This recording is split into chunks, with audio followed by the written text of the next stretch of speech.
This conference will now be recorded.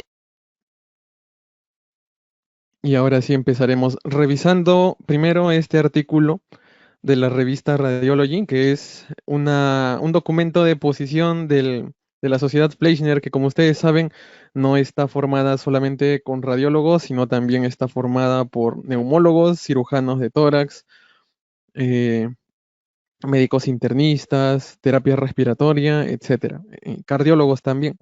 Entonces, esta sociedad ha hecho este consenso que fue publicado en Radiology hace poco y vamos a revisar eso porque fue enfocado de una forma muy interesante, fue enfocado en base a preguntas y estas preguntas responden algunas de las inquietudes que se tienen en el diagnóstico y un poco en el manejo también de esta patología.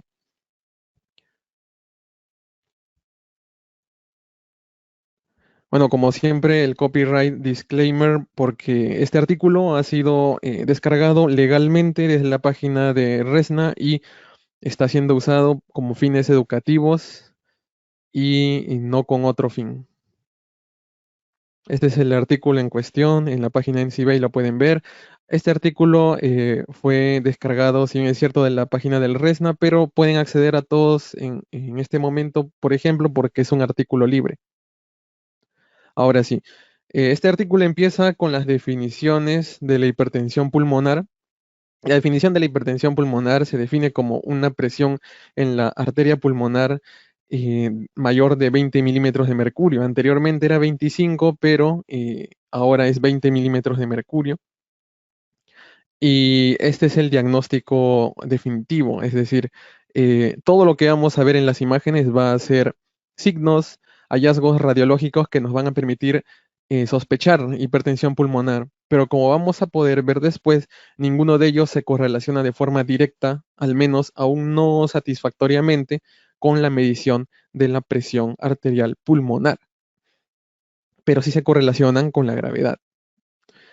En cuanto a la misma hipertensión per se, las definiciones hemodinámicas han sido muy cambiantes a lo largo de las últimas 2 décadas y este artículo que les presento acá arriba es justamente el que cambió la definición de 25 a 20 milímetros de mercurio. También nos recuerda que la hipertensión pulmonar ha sido clasificada en varios grupos. Hay 5 grupos principales, los cuales ustedes pueden ver aquí. A la izquierda está el recorte que he sacado del artículo donde se detalla qué enfermedades están ubicadas en qué categoría. El grupo 1 es la hipertensión arterial pulmonar per se, la cual contiene a la hipertensión pulmonar arterial idiopática, junto con la asociada al tejido conectivo, y acá justamente está la hipertensión pulmonar asociada a la artritis reumatoide que hemos visto el domingo pasado. En este grupo se encuentra, en el grupo 1. También vemos otras enfermedades como infección por VIH, esquistosomiasis y otras enfermedades menos comunes. También tenemos las enfermedades cardíacas que causan hipertensión pulmonar, como el fallo cardíaco izquierdo. Tenemos también otras enfermedades pulmonares o hipoxia, como las enfermedades intersticiales, que también nos pueden dar hipertensión pulmonar secundaria. También el tromboembolismo pulmonar, que ha sido prácticamente un gran porcentaje de este artículo en cuanto a lo que se refiere a su diagnóstico y seguimiento, porque es una causa importante de hipertensión pulmonar. Y haciendo un paréntesis, como tenemos ahora esta epidemia, pandemia en realidad del COVID, probablemente en el futuro haya un aumento de incidencia de hipertensión pulmonar, muchos de ellos no diagnosticados, así que sería bueno tener un seguimiento, al menos autóctono, de estos casos, cómo se evoluciona en el tiempo después de las secuelas o después de los episodios de tromboembolismo, porque como saben, esta enfermedad da tromboembolismo. Y el grupo 5 finalmente, que tiene mecanismos multifactoriales no esclarecidos, algunos de ellos sistémicos, enfermedad congénita compleja que se encuentra aquí también. Entonces, la pregunta número 1, antes de responder la pregunta número 1, dan un repaso de las modalidades diagnósticas que se usan para esta enfermedad. Y quisiera hacer hincapié también en la tabla 2 de ese artículo. En la tabla 2 hay un resumen muy bueno de todas las modalidades que se usan para la hipertensión pulmonar. Y en ellas está incluida la radiografía de tórax y en el texto mencionan también el ecocardiograma. El ecocardiograma, al ser una técnica no invasiva de bajo costo y rápidamente disponible, está contemplada en la mayoría de las guías como la modalidad inicial que se debe utilizar. Esta modalidad debe usarse entonces en toda sospecha de hipertensión pulmonar. Es como un screening, es como una modalidad que te da la probabilidad de que tenga hipertensión pulmonar mediante los cambios que hace esta presión elevada en las cámaras cardíacas derechas, sobre todo en la válvula tricuspidia. La válvula tricuspidia, al concatenar la comunicación entre el ventrículo y la aurícula derechos, si hay mucha presión en la arteria pulmonar, pues la sangre va a tener que irse a otro lado. Entonces va a haber una regurgitación a través de la válvula tricuspidia y esa regurgitación es justamente lo que se ve en el ecocardiograma. Y esto obviamente usa Doppler para ver la dirección del flujo sanguíneo en el ciclo cardíaco para poder diagnosticar finalmente si es que hay o no hay una regurgitación y cuánto es la velocidad, porque finalmente la velocidad en metros por segundo, como pueden ver en la tabla de aquí, es la que nos va a dar la probabilidad de hipertensión pulmonar. Como ustedes pueden ver a la derecha, está reflujo, esta regurgitación de la válvula tricuspidia va de menor, como pueden ver aquí. Si se está alejando, quiere decir que la sangre está del ventrículo yéndose a la aurícula derecha y eso no es normal, tiene que ir al revés.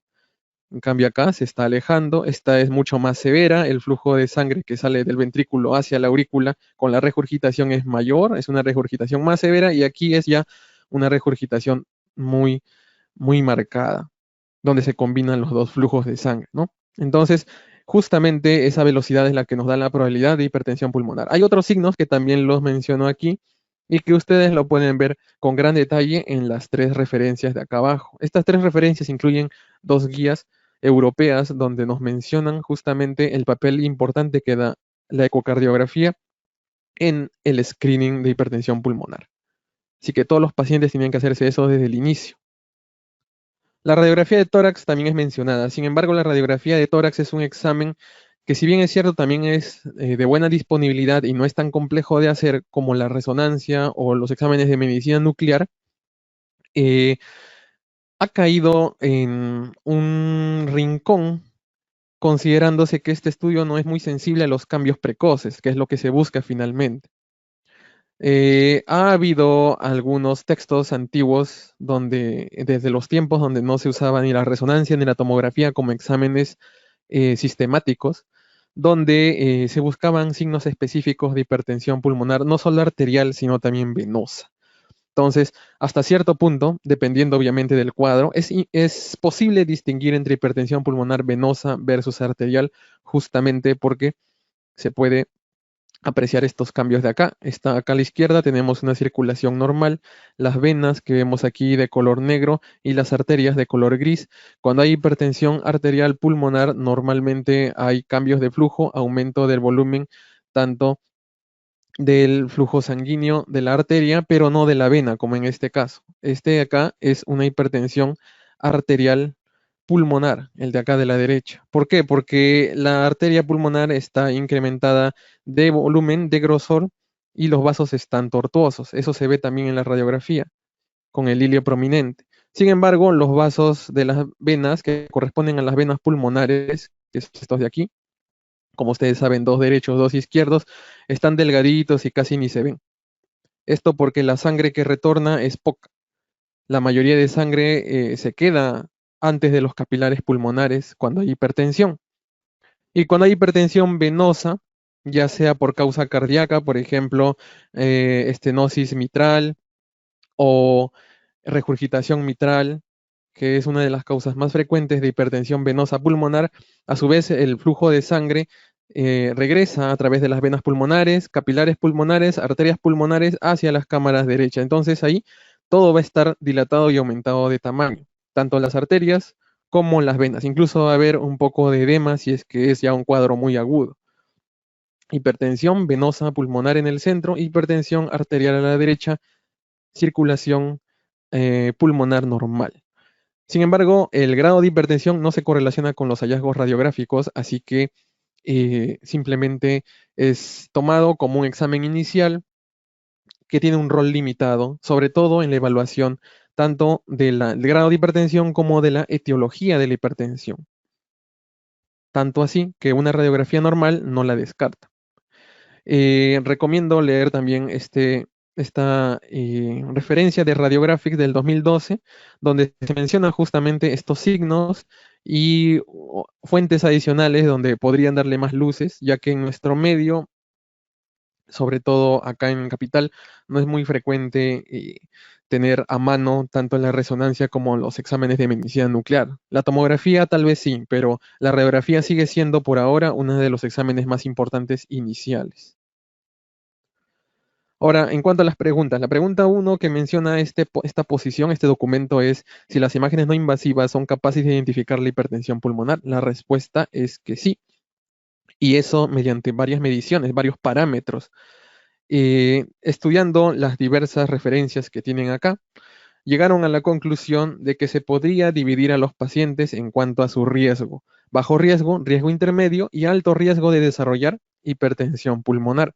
Y esto no es al azar. Este riesgo se clasifica de acuerdo a su comorbilidad. Por ejemplo, el grupo de bajo riesgo es cuando no tiene ninguna comorbilidad. Entonces, el riesgo estimado de hipertensión pulmonar es menos de 1%. El riesgo intermedio, la población de riesgo intermedio, es un riesgo estimado del 1 al 10%. Incluyen acá pacientes con enfermedades de tejido conectivo, como la artritis reumatoide, hipertensión portal, embolismo pulmonar previo, infección por VIH, talasemia, esquistosomiasis. Y las poblaciones con alto riesgo tienen un riesgo de hipertensión mayor al 10%. Y estas condiciones son enfermedad cardíaca izquierda, enfermedad pulmonar obstructiva crónica, enfermedad pulmonar intersticial, apnea del sueño, esclerosis sistémica, enfermedad renal crónica que requiere diálisis, enfermedad cardíaca congénita y drepanocitosis. Entonces, esto de acá tiene una alta correlación clínica. Entonces, gracias a eso podemos dividir a los pacientes en estos grupos de riesgo. En tanto el diagnóstico que hagamos sea incidental, es decir, todos estos grupos de riesgo son pacientes que vienen por screening. Ahorita estamos hablando de pacientes cuyo hallazgo de hipertensión pulmonar es incidental.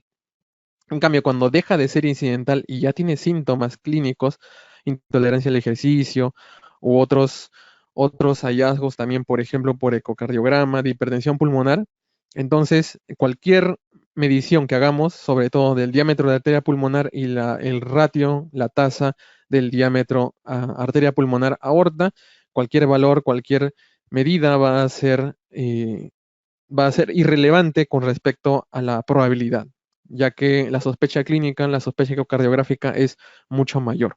En cambio, cuando es un hallazgo incidental, se les da mayor jerarquía a los hallazgos por tomografía. La tomografía tiene que ser contrastada con protocolo de angiografía pulmonar para poder ver muy bien las cámaras derechas y la vasculatura pulmonar, sobre todo el tronco de la arteria principal que vemos aquí.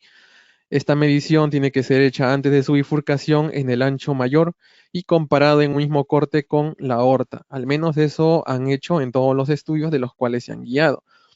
Y acá se saca tanto el diámetro de la arteria pulmonar como la relación entre las dos.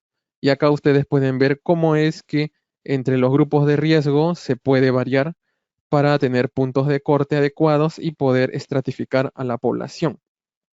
Esto es justamente a lo que se refiere el consenso.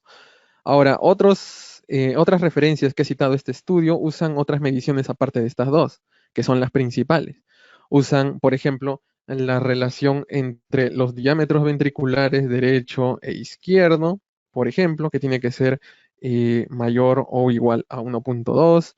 Y también acá tenemos el tamaño de la aurícula derecha, que incluso se puede medir un área en el corte de mayor dimensión, que es donde se ha hecho justamente buscando los parámetros que mejor puedan estratificar a los pacientes. Y acá adjunto justamente estas dos referencias: la longitud de la aurícula derecha y los diámetros ventriculares derecho e izquierdo. Otras cosas también que se ha tratado de investigar en los estudios es el grado de reflujo del contraste al momento de hacer la angiografía pulmonar. Y esto es muy interesante porque esto se correlaciona con el grado de regurgitación tricuspidia, porque justamente de la aurícula derecha tiene que ir la sangre al ventrículo derecho. Si hay regurgitación, el contraste va a regresar junto con la sangre de la ventrículo a la aurícula, y esto a su vez va a llegar de la aurícula a las venas cavas. Entonces, si hay regurgitación, cuanto más regurgitación haya, más contraste va a pasar a las venas cava de forma muy temprana, donde no debería haber contraste en la circulación venosa sistémica. Entonces, cuando hay mucha regurgitación de contraste, se puede ver las venas hepáticas y la vena cava inferior. Como pueden ver acá, en estas 4 secuencias, en estas 4 cortes de tomografía contrastada, se ilustra bien esta clasificación de regurgitación tricuspidia. Cuando no hay reflujo en la vena cava inferior, es decir, aquí, la vena cava inferior no tiene contraste, todo el contraste está en cámaras derechas. Luego, cuando el reflujo solamente se limita a la vena cava inferior, solamente aquí, pero no en las venas hepáticas. Cuando entran las venas hepáticas proximales y cuando ya prácticamente se produce un contraste de todas las venas hepáticas, de todo el árbol venoso hepático, junto con la vena cava inferior. Entonces, estas 4 son grados de regurgitación tricuspidia tomográficos. Entonces, la moraleja de aquí es que evaluando casos de hipertensión pulmonar, tenemos que bajar los cortes al menos hasta terminar el hígado para poder observar este grado de regurgitación tricuspidia. Y bueno, les recomiendo que lean justamente estas referencias donde se han hecho este estudio de regurgitación. Y hasta acá el rol de la tomografía. En la tomografía, sobre todo, entonces importan más el diámetro de la arteria pulmonar y la relación de diámetros arteria pulmonar principal y aorta, pero no descuidando las señales que hemos visto acá, estos signos tomográficos que también son importantes. Entonces, la relación arteria pulmonar y aorta, como ustedes pueden ver aquí, en la izquierda, también puede ser observada en la resonancia magnética cardíaca, como esta secuencia de sangre negra basada en T1, donde se puede ver claramente los diámetros del tronco principal y de la aorta. En nuestro medio probablemente no sea tan fácil a nuestros pacientes procurarse de este examen. Y en este examen también tenemos más métodos para ver hipertensión pulmonar de forma indirecta. Tenemos la relación del área transversa del tronco de la arteria principal pulmonar, tanto en sístole como en diástole. Tenemos también la masa total del ventrículo derecho. Tenemos el ángulo que forma el septo. No sé si recordarán la clase anterior de artritis reumatoide, donde veían que el septo se empieza a curvar hacia el ventrículo izquierdo, no solamente en caso de restricción, sino también en caso de aumento de volumen, aumento de presión del ventrículo derecho. Eso también se mide aquí. Y otra muy interesante es un score visual. Este score visual está basado en el flujo pulmonar lento que se da en la hipertensión pulmonar. Este flujo pulmonar lento nos da un artefacto en la secuencia de sangre negra. Un artefacto muy interesante porque mientras más severa sea la hipertensión pulmonar, este artefacto en donde las arterias pulmonares y sus ramas están hiperintensas, esta hiperintensidad se va a ir acercando cada vez más a medida que sea más severa la hipertensión pulmonar, desde periferia hasta el tronco principal. Y dependiendo de dónde esté ubicado este artefacto, esta hiperintensidad en el flujo sanguíneo, es donde va a estar clasificada la hipertensión pulmonar. Se ve un poco subjetivo, y siendo así subjetivo como parece, supera la medición tradicional de la diámetro de la arteria pulmonar y la relación entre arteria pulmonar y aorta. Supera en en sensibilidad y especificidad. Eso lo mencionan también en el artículo. Y es una cosa sorprendente porque así, si este examen estuviera más disponible, pues aumentaría la proporción de casos diagnosticados y descartados. Muy interesante. Bueno, y la segunda pregunta ahora es, ¿cuál es el orden de las imágenes para establecer la causa de la hipertensión pulmonar? Históricamente, a partir de un estudio hecho en los años 90, donde habían tomógrafos multidetectores primitivos, digamos así, se comparó la medicina nuclear, sobre todo la gamografía, ventilación, perfusión, con la tomografía, encontrándose que la primera era mejor. Pero conforme fue avanzando la tecnología, ahora tenemos equipos muy sofisticados de tomografía, de varios cortes, varios detectores, donde eh, últimamente, comparándolo con la medicina nuclear, pues parece que queda sentado que va a constituirse como el nuevo estándar. Sin embargo, de todas maneras, revisemos el SCAN-BQ o ventilación-perfusión, porque no solo por su importancia histórica, sino también porque es una de las pruebas que tiene más utilidad en la hipertensión pulmonar causada por tromboembolismo crónico, que es prácticamente el único campo en donde su uso está ahora destinado. Tanto la gammagrafía como el SPECT-CT son sensibles para los cambios en el mismatch, o sea, áreas que están perfundidas, áreas que están ventiladas, perdón, pero no perfundidas. Sin embargo, el SPECT-CT es mucho más sensible a estos cambios, dada su naturaleza combinada con la tomografía. Ahora no hay equipos SPECT puros, sino siempre se combinan con equipos de tomografía. Hay que recordar ello. Entonces, tiene tanto poder esta prueba que un scan BQ combinado con una radiografía normal puede excluirnos hipertensión pulmonar causada por tromboembolismo. Aumenta la sensibilidad, como ya les dije, en el caso de sumarse las técnicas axiales, y su sensibilidad es similar a la perfusión por resonancia magnética, porque la resonancia magnética también tiene secuencias donde se puede observar la vasculatura pulmonar y la irrigación al parénquima. Otra cosa curiosa es que el scan BQ o la ventilación perfusión también es útil para poder diagnosticar enfermedades cardíacas congénitas que causan shunt de cámaras derechas a izquierdas, que normalmente no habían sido sospechadas en el paciente. Esto es porque el tecnesio 99, que se usa en forma de microagregados de albúmina humana, que debería estar relegado a la vasculatura pulmonar, pues se escapa por este shunt derecha-izquierda a la circulación sistémica y así ingresa al cerebro y a los órganos del abdomen en forma muy temprana donde no debería verse. Entonces, justamente este signo es el que nos indica que hay un shunt cardíaco de derecha a izquierda, un signo que se conoce desde mucho antes.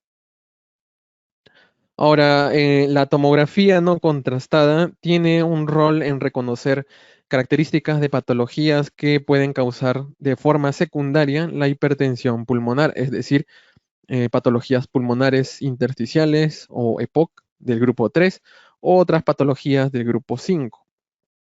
Y acá voy a hacer un alto porque una de las enfermedades que menciona el artículo es justamente la microvasculopatía pulmonar.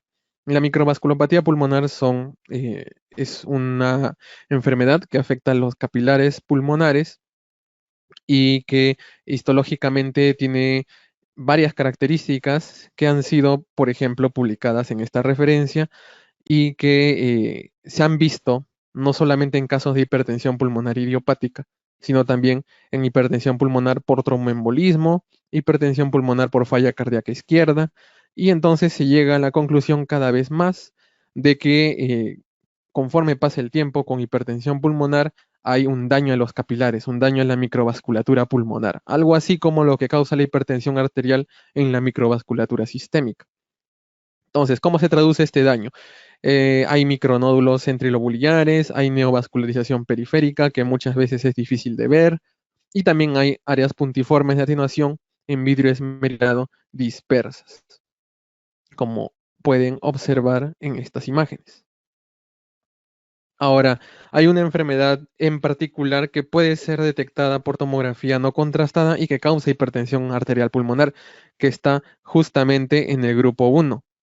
Una enfermedad que causa daños tanto en los capilares como en las vénulas pulmonares. Esta enfermedad es la enfermedad pulmonar veno-oclusiva, que también forma un complejo con la hemangiomatosis capilar pulmonar, que también se mencionan en la referencia de acá abajo. Esta enfermedad, que afecta a los dos tipos de vasculatura, tanto capilares como vénulas, tiene este patrón también en nódulos en vidrio esmerilado, líneas septales y adenopatías.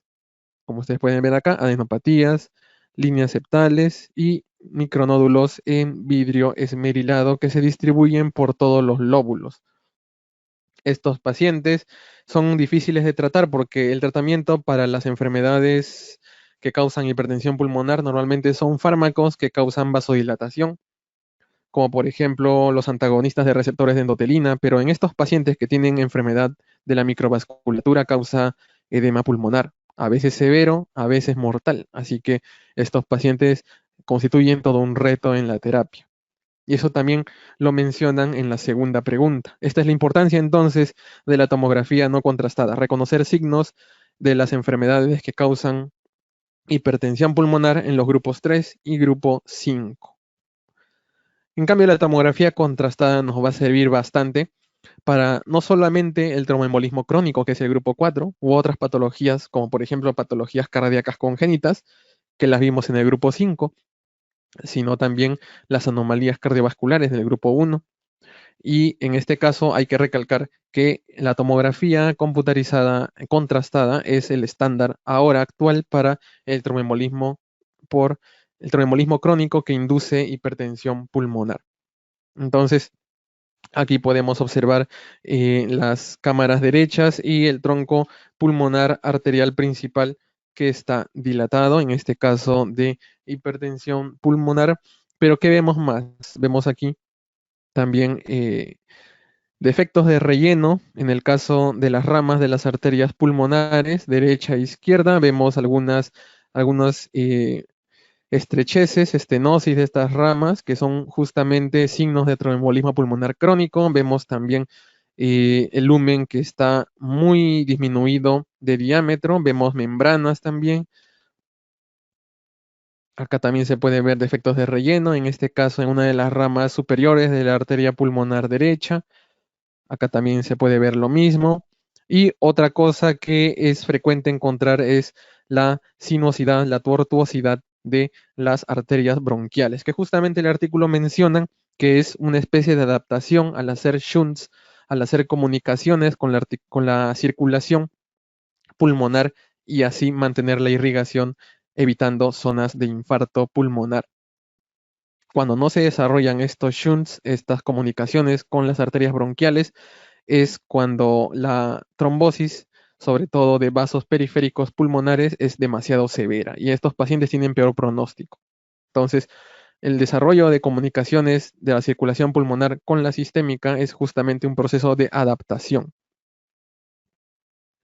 Acá también podemos ver otra imagen de una paciente de 69 años que tiene una historia previa de silicosis, como pueden observar aquí, los ganglios que obstruyen las ramas de la arteria pulmonar por compresión, ganglios calcificados en el centro, como pueden observar aquí, también ocasionan mediastinitis fibrosante, aumento de volumen de las partes blandas y finalmente también un cuadro de hipertensión pulmonar, como es evidenciable en el tronco pulmonar principal, que en este caso es masivo.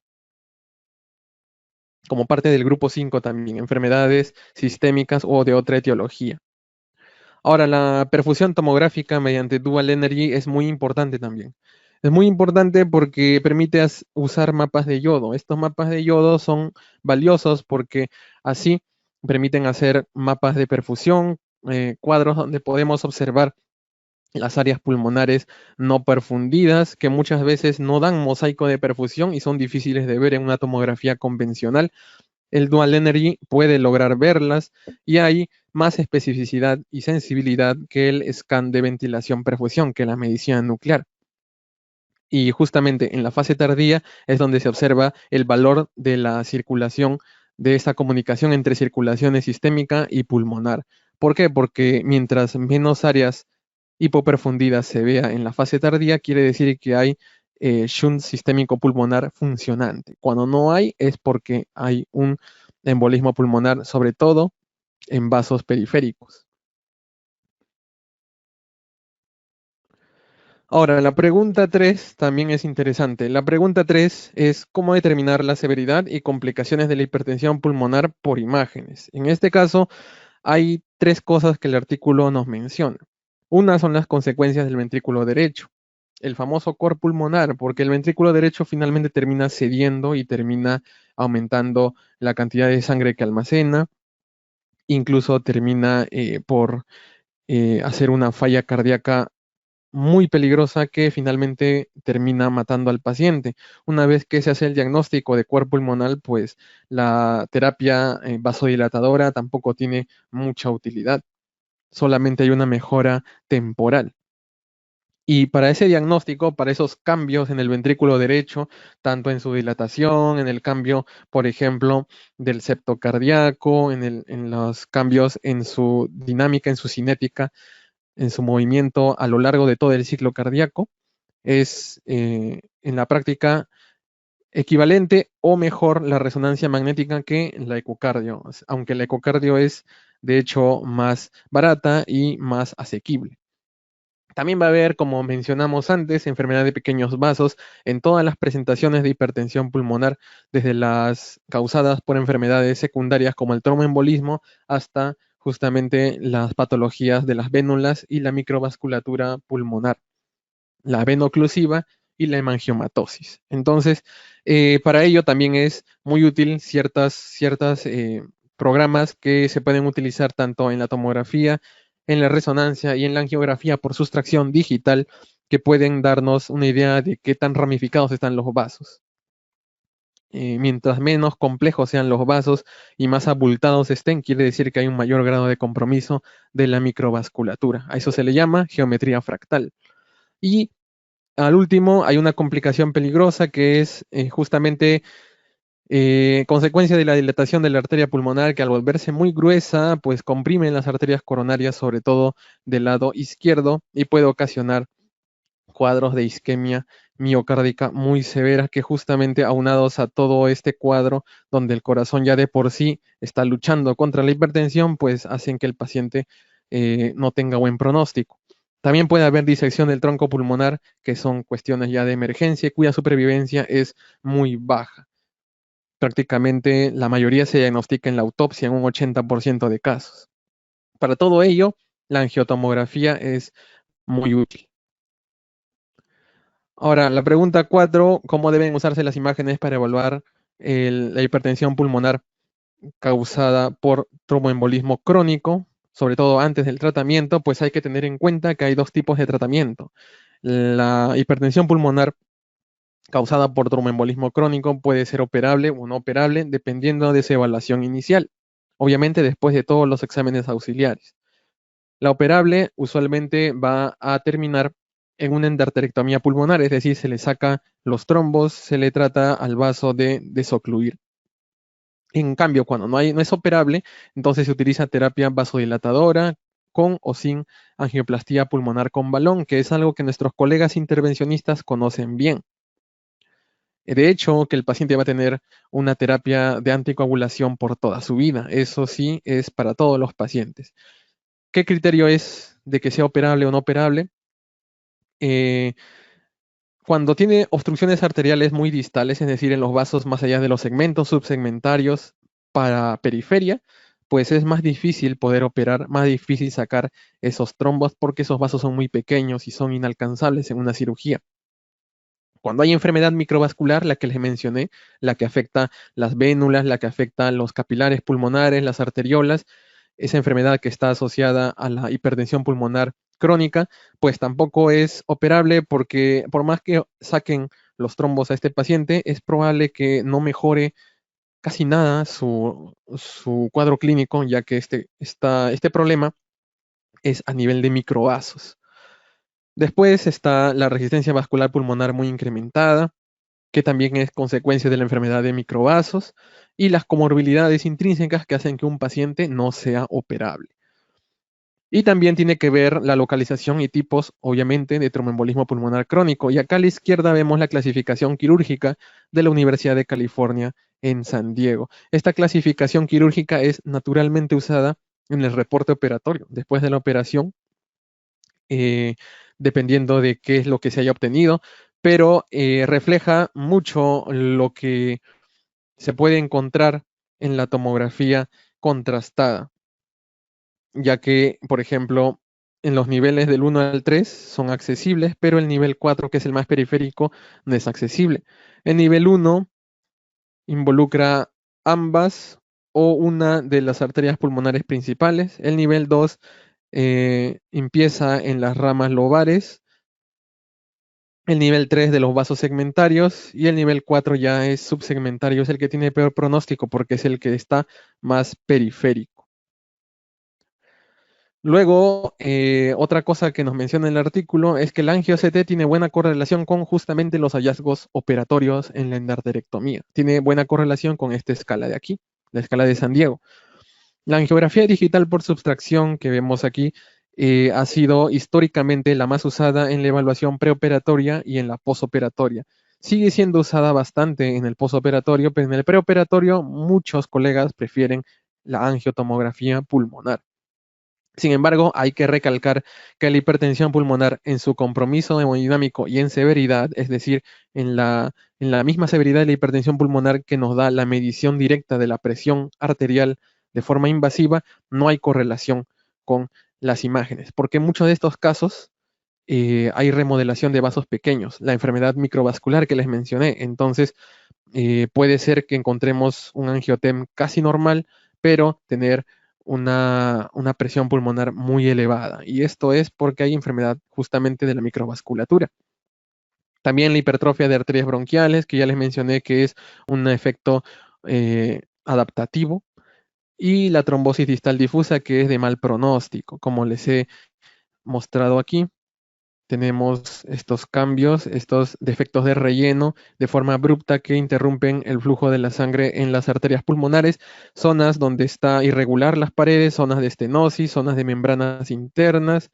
Esta es la sinuosidad de las arterias bronquiales en este lado de la derecha. Este es un ejemplo de una normal en la izquierda. Y acá tenemos la angiografía por sustracción digital, donde observamos los mismos cambios, pero un poco menos detallados que en la tomografía. Los defectos de relleno, las membranas y la disminución del calibre de las ramas de la arteria pulmonar también se pueden ver en este examen invasivo. Luego también se tiene que prestar especial atención a la pobre perfusión subpleural, y con esto me refiero al hecho de que haya zonas pegadas a la pleura que no puedan estar prefundidas, justamente porque hay una restricción del flujo sanguíneo periférico, porque la microvasculatura está comprometida o porque hay trombos crónicos demasiado periféricos, más allá de la circulación subsegmentaria. Entonces, esto predice el grado de éxito que va a tener la endarterectomía pulmonar. Entonces, como podemos ver acá en este cuadro, en este corte tomográfico coronal, podemos observar ciertas áreas que están hipoperfundidas, que se pueden ver mucho mejor en la fase capilar de la angiografía por sustracción digital. Ven estas zonas en forma de cuña que parecen las zonas que dejan los infartos pulmonares. Estas zonas son zonas de hipoperfusión periférica que se definen como zonas que están al menos a 1.5 centímetros de la periferia. Y en este caso, estas zonas indican que la endarterectomía por pulmonar va a tener bajo tasa de éxito porque no va a poder desobstruir estos vasos, como estos casos de acá. Estos casos de acá, por ejemplo, son ya crónicos que no tienen mucha solución más allá del tratamiento médico porque estos casos tienen alto compromiso de los vasos periféricos. Y se puede ver tanto en las vistas anteroposterior como en la lateral, sobre todo en la cara pleural dorsal.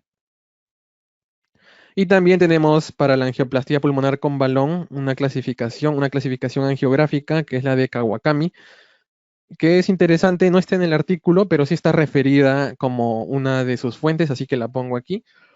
Estos se clasifican en lesiones tipo estenosis en anillo, lesiones tipo eh, membranas, lesiones subtotales, lesiones con oclusión total y lesiones tortuosas. Y estas lesiones tienen sus diversas características justamente en la angioplastía pulmonar por balón. Las lesiones tortuosas han estado asociadas con alta tasa de complicaciones. Cuando hay estenosis, ya sea en forma de membrana o ya sea en forma de anillo, va a tener diversas tasas de éxito esta angioplastía por balón. Por ejemplo, la estenosis en forma de anillo va a tener menos éxito que las estenosis en forma de membrana, que van a tener más probabilidades de ser desocluidas con la angioplastía pulmonar con balón. Entonces, esto es muy interesante y es otro de los usos que puede darnos la angiografía por sustracción digital y también la tomografía contrastada. Y por último, si es que deben usarse las imágenes post-tratamiento para hipertensión pulmonar, pues en este caso nos responden dos escenarios. Uno de ellos es que se usen después de la endarterectomía o después de la angioplastía. Y en este caso, debemos recordar que siempre la endarterectomía va a tener mucho mejor outcome, mejor pronóstico que la angioplastía por balón, que usualmente son en casos no operables. Recordemos los criterios donde no son operables. Cuando mejora bastante la hemodinámica del paciente, solo se utiliza la ecocardio. Sin embargo, si persisten síntomas o signos de hipertensión pulmonar residual, pues se prefiere la angiografía digital, sobre todo porque es el examen que tiene más uso alrededor del tiempo operatorio y posoperatorio también. Entonces, hay bastante correlación con ello en caso de estos pacientes. Y la resonancia magnética naturalmente nos va a mostrar la reversión de los cambios en el ventrículo derecho, sobre todo en las primeras 4 semanas postoperatorias. Y los pacientes con tratamiento médico, ya sea con hipertensión arterial pulmonar o la hipertensión causada por tromboembolismo, también debe ser usada la ecocardio por su disponibilidad y también la resonancia magnética. No están incluidos ni la tomografía ni la medicina nuclear. También se miden cambios en el ventrículo derecho.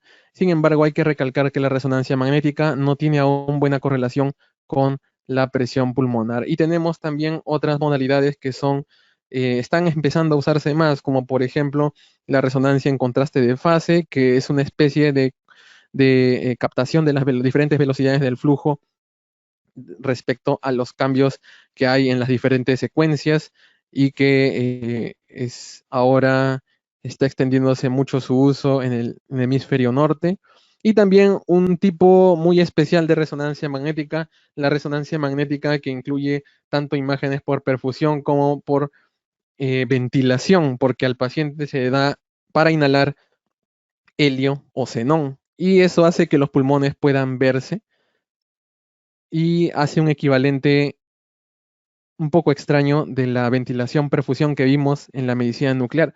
Y esta resonancia magnética de ventilación se combina con un mapa de perfusión con contraste naturalmente, y al haber mismatch se pueden observar esas mismas áreas que veíamos en la medicina nuclear.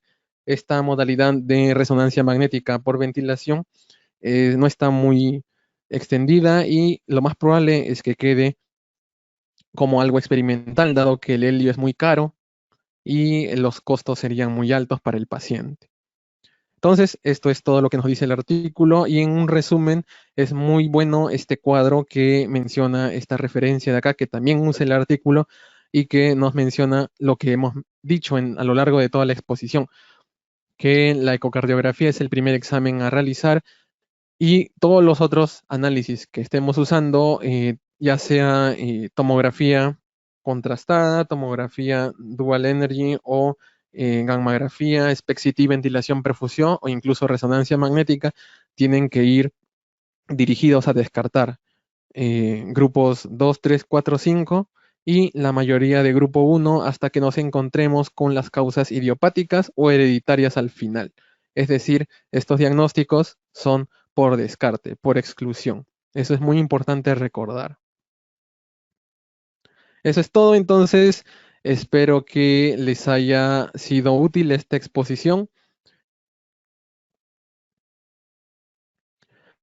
Bueno, ahora vamos a pasar al segundo artículo, que es de verdad muy corto, no es tan largo. Es un artículo original donde vamos a ver un signo muy importante, que es la banda de realce submucosa, que ha sido investigado para ver si es que puede diferenciar cánceres rectales estadios T0, T1 de estadios T2. Ustedes saben que la clasificación TNM de cánceres rectales, T0 se refiere a la no evidencia de tumor primario, T in situ o TIS se refiere a un carcinoma in situ que puede ser intraepitelial o invadir hasta la mina propia, T1 que penetra hasta la submucosa y T2 que invade hasta la muscularis propia. En este caso, estos colegas de Estados Unidos pues han utilizado en este artículo estos estadios y le han dicho early T2 o T2 temprano al estadio T2 que invade muscularis propia, pero solamente hasta la circular interna. Porque, según lo que menciona el artículo, la longitudinal externa es más fácil de distinguir que los estadios T1 y T2, así que ellos prefirieron utilizar early T2, o sea, el T2 que invade la circular interna, para poder enfocar el problema. Entonces, este fue un estudio retrospectivo. Este estudio retrospectivo indica que estos pacientes fueron seleccionados ya teniendo el diagnóstico de cáncer rectal, ya estadiados por histopatología según el TNM, y clasificándolos a estos pacientes en dos grupos, es decir, un grupo en T2 y otro grupo que contiene pacientes T0, TIS o T in situ y T1.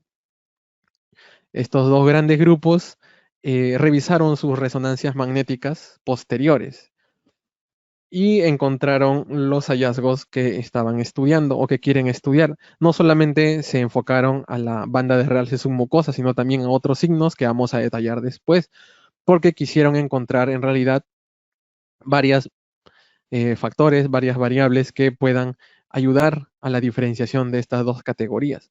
De 3.716 pacientes se quedaron con 431 porque hubo varios criterios de exclusión que se detallan aquí.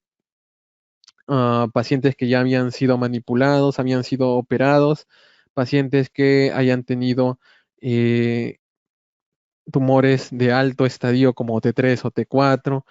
Todos esos pacientes entraron a los criterios de exclusión y el resonador que se usó fue uno de 3 teslas. Consecuencias T2 sin y con saturación grasa y T1 con y sin contraste. El protocolo está en el artículo. Ahí mencionan qué parámetros utilizaron para este resonador de 3 teslas. Y los informes fueron revisados por 2 radiólogos. Naturalmente, luego se revisó la información clínica y el estadiaje TNM de cada uno. Estos 2 radiólogos revisaron las resonancias consecutivamente, es decir, 2 semanas después revisaron los casos donde había dudas para encontrar un grado de acuerdo entre expertos. Y luego se procedió al análisis estadístico. El análisis estadístico contempló la diferencia entre dos grupos. Usaron exámenes estadísticos, pruebas estadísticas para diferenciar los dos grupos. Ahora me voy a referir a eso, pero antes, la banda de realce submucoso es justamente esta banda de submucosa que, como es vascularizada, va a realzar en el contraste, en el gadolíneo de la secuencia T1. Y acá podemos observar que todos los de la fila superior tienen esta banda de realce submucoso. Acá pueden ver, todos los casos de la fila superior tienen banda de realce submucoso y todos los de la fila inferior o no la tienen o la tienen interrumpida. Entonces, justamente esa característica es la que se quiso investigar sobre si servía para diferenciar cánceres estadios T0, T1 de los T2. También con los patrones de crecimiento se utilizó como variable, es decir, crecimiento polipoideo pedunculado, crecimiento polipoideo sésil, crecimiento en superficie, plano o hundido, lo que ellos llaman en forma de alfombra o carpet-like, y crecimiento mural focal. Esos son algunos de los factores también. Luego también usaron el estatus de la muscularis propia, es decir, muscularis propia que esté continua, indemne, regular y muscularis propia que esté irregular. Esto también fue evaluado para ver si podía discriminar o no los cánceres estadios T2 del T0, T1. Y acá podemos ver abajo las diferentes formas de neoplasias rectales, tanto la pedunculada, la sésil de las polipoideas, también la carpet-like, que en este caso es muy exagerada, y también en el engrosamiento focal. Todas estas formas también fueron evaluadas junto con el estatus de la muscularis propia. Como se dan cuenta, muchas veces no es fácil distinguir el estatus de la muscularis propia de regular e irregular en todas las formas. Por ejemplo, acá es difícil ver en el centro del pedículo cuando se es atravesada la muscularis propia. Acá también cuando es demasiado irregular. Acá es mucho más fácil cuando es eh, una nodularidad focal plana. Y esto se refleja también en lo que encontraron. Por sí sola, la banda de realce submucoso tuvo relativamente alta precisión diagnóstica, alta sensibilidad y alta especificidad, a diferencia de el estatus de la muscularis propia, que tiene números, cifras más bajas. Esto ya más o menos sugería lo que iba a pasar en el análisis conjunto. Aquí está lo que les mencioné al inicio. Los parámetros, las pruebas estadísticas, luego de agrupar a los pacientes en estadios T0, T1 y estadio T2, se abocaron a encontrar diferencias entre los dos grupos. Es decir, la prueba estadística respondía a la pregunta, ¿es este grupo, estadio T0, T1, diferente a este otro, estadio T2? Y la respuesta era sí, era porque la prueba, la característica que usaron era discriminatoria, es decir, servía para diferenciarlo. Si la prueba decía que no, pues no servía de nada. El P que usaron tenía que ser menor de 0.05. Y como se fijan bien, las únicas que tuvieron esta suerte fueron la forma del tumor, el estatus de la muscularis propia y la banda de realce submucoso, así como algunas mediciones del tumor. Sin embargo, cuando se hizo el análisis conjunto de estas características, se encontró que las únicas que podían discriminar, tomando en cuenta todas las variables juntas, eran tres. Era la forma del tumor, la banda de realce submucoso y el estatus de la muscularis propia. Solo estas tres características lograron pasar todas las pruebas multivariables. Acá tenemos un ejemplo de lo importante que es combinar todas las variables. En el caso de estatus de la muscularis propia, como en la banda de realce submucoso, miren aquí, este es un ejemplo. Este ejemplo es un ejemplo donde el estatus de la muscularis propia es irregular, no se ve muy bien como acá los límites de los planos de interfase. Entonces, este caso podría bien haber sido pasado como un T2. Sin embargo, cuando se pone contraste en la T1, se ve que la banda de realce submucoso está ahí, continua, indemne, y no hay problema. Y en la histopatología se ve que el cáncer llega solo hasta la submucosa y no llega a invadir la muscularis propia. Entonces, este en realidad era un estadio T0, T1 y no un T2 como se pensaba originalmente.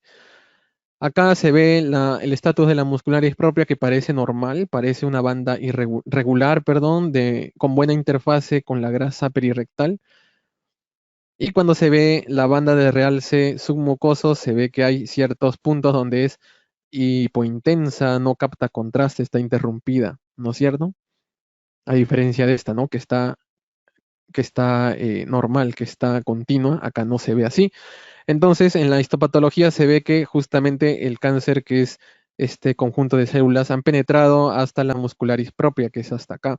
Está incluida ya en la muscularis propia. Entonces, es en realidad un estadio T2 que se había categorizado simplemente como en el grupo T0, T1, solamente basado en el estatus de la muscularis propia. Esto da cuenta del poder discriminatorio que tiene la banda de realce submucoso.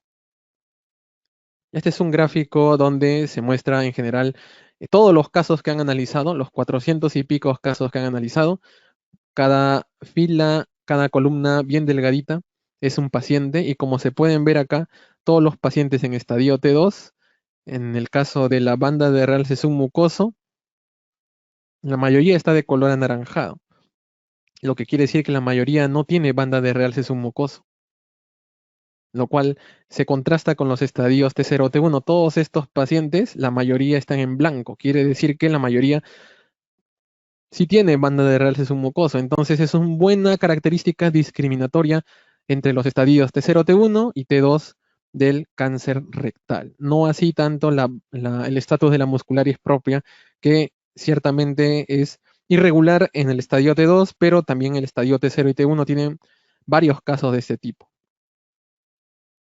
Y finalmente, ya para terminar, algo importante es que si a ustedes les pareció un poco difícil diferenciar la integridad de la irregularidad de la muscularis propia en las secuencias, a los colegas también les pareció difícil. ¿Por qué? Porque la correlación interobservador simplemente fue la más baja de todas. Es decir, lo que decía un colega, el otro colega difería. Un colega decía era irregular, el otro colega al final en la reevaluación decía no es continua. Entonces hay poca correlación interobservador. A diferencia de la banda de realce submucoso que tenía mucha más correlación. También otra cosa que es importante destacar es justamente esto, ¿no? El análisis multivariado, que es teniendo en cuenta todo junto, las que siguieron teniendo poder discriminatorio fueron la banda de realce submucoso, el estatus de la muscularis propia y la forma del tumor. Pero la forma del tumor, solamente de todas las formas que hemos visto, la única que podía discriminar entre estadios T0, T1 y T2 era la carpet-like, el crecimiento en superficie, la plana, la forma plana. El resto no. Y esta es la curva ROC. La curva ROC es una curva que nos dice qué tan bueno es un estudio para poder discriminar casos tanto positivos como negativos. Mientras esta curva sea más de esta forma, parecida a una triángulo en 90 grados, mientras más se acerque a este borde que estoy marcando aquí, va a ser un examen de mucha mayor precisión. Acá podemos ver que el área bajo la curva es muy buena, es de 0.92, es hasta 1. Imagínense, es hasta 1, entonces 0.92 es una muy buena correlación. ¿Cómo se interpreta este 0.92? Muy fácil. Si yo tomo de estos dos pacientes, un paciente que es estadio T0, T1 y un paciente que es estadio T2 y les aplico la resonancia magnética con la banda de realce submucoso, tengo 92% de probabilidades de que solamente con esa característica me discrimine bien uno con estadio T0, T1 de un estadio T2. Así se interpreta el área bajo la curva. Muy bien, este estudio fue muy interesante y como fue publicado hace poco, pues quise incluirlo para que lo conozcan y probablemente en el futuro se acompañe las resonancias magnéticas rectales ya estándar con una secuencia contrastada, sobre todo para sacar el provecho a este tipo de signos. Espero que les haya gustado estos estudios, este estudio, sobre todo este último que he puesto aquí. Yo creo que el fundamento de nuestra especialidad es investigar y espero que con esto ya se animen a plantear sus problemas de investigación en el futuro. Ya les he dado varias propuestas, una de ellas que considero muy importante en realidad es la de la hipertensión pulmonar en post-COVID, que es algo muy interesante y no necesitan demasiada justificación, en realidad los datos están allí. En sí que en sus diferentes sedes yo creo que se podrían armar protocolos. Y en el caso de la banda de realce submucoso es algo que en realidad necesita estudios más grandes, la verdad, y en el mismo artículo lo mencionan, ¿no? O sea, los 400 pacientes aún teniendo resultados muy favorables, pues hacen falta estudios de más cantidad, ¿no? Más cantidad de pacientes para poder observar ello. Incluso estos colegas lo que hicieron es tratar de ir más allá, tratar de diagnosticar el T1 del T in situ. Quisieron incluso discriminar eso por resonancia, pero ahí mencionan también que no se pudo, no obtuvo el poder necesario estadístico para poder discriminar ello. Entonces yo creo que cada vez más nos acercamos a algunas cosas interesantes en el estadiaje del cáncer rectal para el beneficio de los pacientes. Entonces, muchas gracias por su atención y por su tiempo. Para los colegas que no han podido estar, ya lo colgaré en YouTube dentro de poco. Y nos vemos el siguiente domingo. El siguiente domingo vamos a tener el tema de clasificación de las 3 columnas de la fractura de meseta tibial, que fue uno de los artículos de musculoesquelético más actuales que han publicado. Una vez más, muchas gracias y que tengan buenas tardes y buenas noches.